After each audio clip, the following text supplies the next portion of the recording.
like the overall flow of the group as we got into the week. We got necessary work done, but again, you know how we measure quality weeks work. We measure that by how we perform. So we're looking forward to going into the stadium. All right, that was Coach Tomlin after practice on Friday. We do have the Steelers status report as they get prepared to face the New England Patriots at Heinz Field, 4:25 on Sunday. 3 names that you see here: Marcus Gilbert, who did not practice again all week. He has been listed as out, listed as questionable.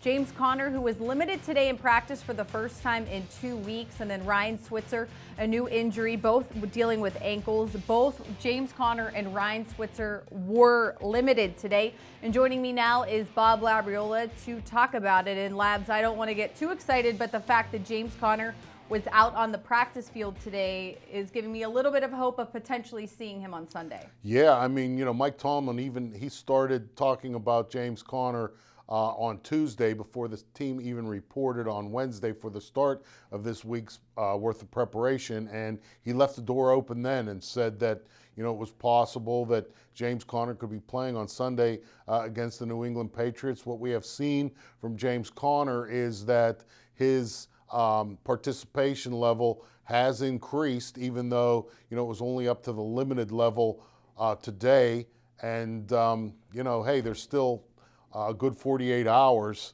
until kickoff. And so while you and I, Missi, might be sleeping in and watching cartoons on Saturday morning, the Steelers are not. And so something could happen, good or bad, on Saturday with respect to James Conner or any of the other players. So I think that in this particular instance, the questionable designation is quite appropriate, because right now, if you would ask me, I would say it's 50-50. Well, and typically with the Steelers, they list guys as doubtful, who I think you go into the weekend knowing you're most likely not going to see them on Sunday. But as you said, James Conner, who was limited today on Friday at practice with the Steelers, is listed as questionable. So we'll have to see when inactives come out on Sunday. But that is the status report as it stands right now. Well, and the good news, the quarterback. Yeah, let's not forget, listed at all. Right, let's not forget the all. quarterback, especially after, what he had to endure in Oakland and towards the end of that Oakland game, and then, a 4.5 hour, 5 hour flight home, whatever it was. And, that cannot have been pleasant for a guy with rib injuries. You got to believe, coughing, laughing, sneezing, any of those kinds of things had to be extremely painful. Ben didn't practice on Wednesday, but he was a full participant both Thursday and Friday. And so based on what he said right after the game in Oakland, I'm playing against the Patriots, that has come true. All right, and one of the other storylines we have been following this week is about the Steelers kicker. We know that Coach Tomlin made it very clear on Tuesday at his press conference they were going to have tryouts, but Chris Boswell was going to be part of them. We had a chance to catch up with Coach Tomlin after practice labs. He said Chris Boswell is their kicker moving forward. Here's more from Coach. We felt like it was fair for all parties involved to have our kicker earn his way into the stadium this weekend, and we didn't care who that was, and we understood that Boz was a candidate in that mix. We brought in 2 credible guys. We kicked those credible guys and Boz, and we were comfortable with what we saw from Boz. And so he needed a little something. It's good for him. It created a little adversity. He had an opportunity to deliver to an acceptable level. His teammates had an opportunity to watch him deliver to an acceptable level. And we're extremely comfortable with him as our kicker going in. All right, Labs, one of the things that Coach said right there was, facing the adversity for Boz, it has not been the type of season he's wanted after making the Pro Bowl and then signing a big contract. But his teammates also getting to see him face that adversity. Not that you need much to motivate you this week, especially riding a 3-game losing streak, but it is something they all had a chance to witness, and maybe you take some from the end of that Jacksonville game. But there's a lot of things that the Steelers needed to focus on and get ready, because the task on Sunday, whether we want to say it or not, it is almost a must-win game. Yeah, and there you see Sean Sweezum, the former Steelers kicker, watching Chris Boswell. That's video from Thursday. He came in to talk to Boz, watch him, counsel him, whatever those 2 guys did together. And, I asked Mike Tomlin about that, and he said that, simply the value of a guy like Sean Sweezum, who has, an investment in this team, an investment in a lot of the players who are still on this team, and is able to provide an in-helmet perspective to another guy on this team who is having some problems. And I don't know what they would have talked about or discussed, and I don't know, even if I did know, if I was listening to it, if it would make any sense to me, because I'm sure it pertained to their particular job, being a place kicker in the NFL. And, having Chris Boswell go through this in front of his teammates, I think was, Mike Tomlin said we stressed him a little bit. We put him, presented him with some adversity, however he worded it specifically, but that's what he meant. You see coaches do this a lot of times in training camp, where you set up, say, a 50-yard field goal at the start of a practice on a day that's really hot and humid, and you tell everybody, if he makes this, you guys can all go in and practice is over, but if he misses it, 2 hours out here hitting. And, that kind of peer pressure situation, I think, can be a motivating factor, maybe even a little bit beyond some of the other things that we might perceive as people on the outside as being motivating factors. And I think Chris Boswell going through this with his teammates watching him and him coming out of it as the best option, I think it's just a positive moving forward for him. All right, Labs, thanks so much for joining me today. That is a recap of the status report and the Steelers' decision to stick with Chris Boswell on Sunday. We're going to take a quick break. When we return, Mike Prisuta with his plays to ponder.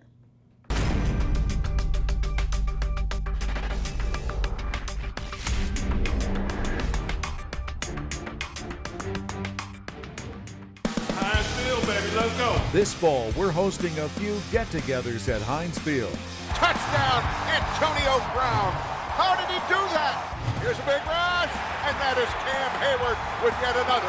Come on by and join 68,000 of your closest friends. Touchdown, Juju Smith-Schuster. The Steelers win the football game, and what a game. For ticket information, visit Steelers.com.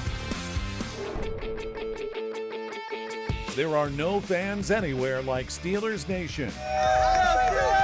And you can celebrate your fandom with Steelers Nation Unite at games, at events, and online at SteelersNationUnite.com. Join the official home of Steelers Nation now, where we celebrate you for being the best fans in the world.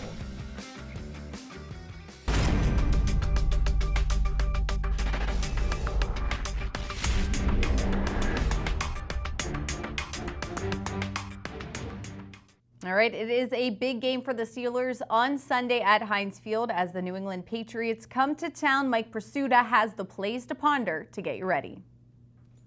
Thanks, Missy. Couple things are pretty obvious whenever you're getting ready to play the Patriots. Number one, they're going to be a very difficult team to beat, as the Steelers are well aware. And number two, you're going to know how they're going to hit you and with whom they're going to hit you. This roster remains identifiable, recognizable, all too familiar. Let's go to the video and get an idea of what I'm talking about. This is 3rd and 3 from the Miami 28 in the first quarter last Sunday, and that is Julian Edelman on 3rd down. They do this again and again and again. Edelman motioning into the slot. All he does is run to the stick and turn around. The Dolphins playing zone here. You can't do that. You'll also notice number 84, Cordero Patterson on the shallow cross. He was open as well. New England's routes are pretty recognizable. Stopping them is another matter entirely. One little twist that New England has adopted of late as we go to 3rd and goal from the Miami 2. That's a run formation with 2 tight ends and an extra offensive tackle, but that is the fullback getting the ball. That's James Develin. And watch as he powers through a couple of tacklers before he gets to the goal line, and then that's Kiko Alonso coming in late.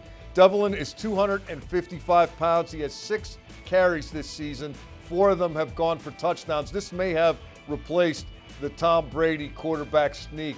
There's the motion from the extra tight end, and boom, the quarterback Brady hands the ball to Develin, and the Patriots are in the end zone. Now let's go to the New England defense and take a look at 1st and 10 from the New England 43. You can run on the New England defense. That's Frank Gore a 36-yard run as part of a 12-carry, 92-yard day.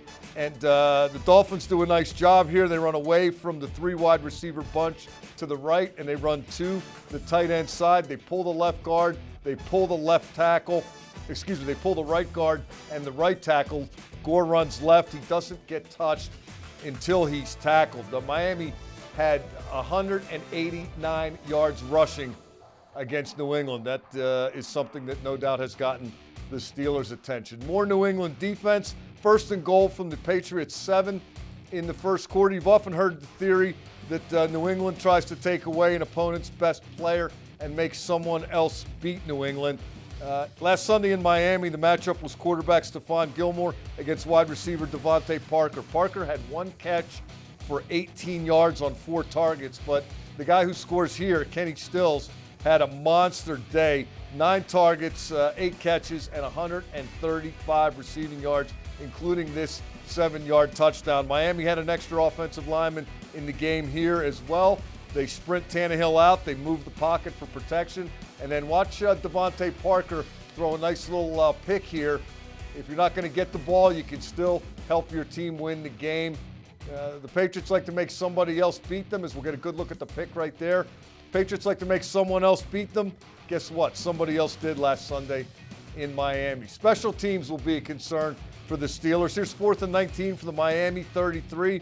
That's linebacker Albert McClellan abusing the long snapper and blocking the kick. John Denny, the Miami long snapper, was beaten twice this way by McClellan in the game. He blocked 1 punt, deflected another that actually ended up going 2 yards past the line of scrimmage. But the way McClellan attacks right up the middle is impressive, and he clearly knows how to finish when he gets to the kicker's foot, get the ball, not the guy, and make a big play for your team. A guy who's maybe second on the recognizable list behind Tom Brady is Rob Gronkowski. Let's go now to 1st and 10 for the Miami 16 in the second quarter.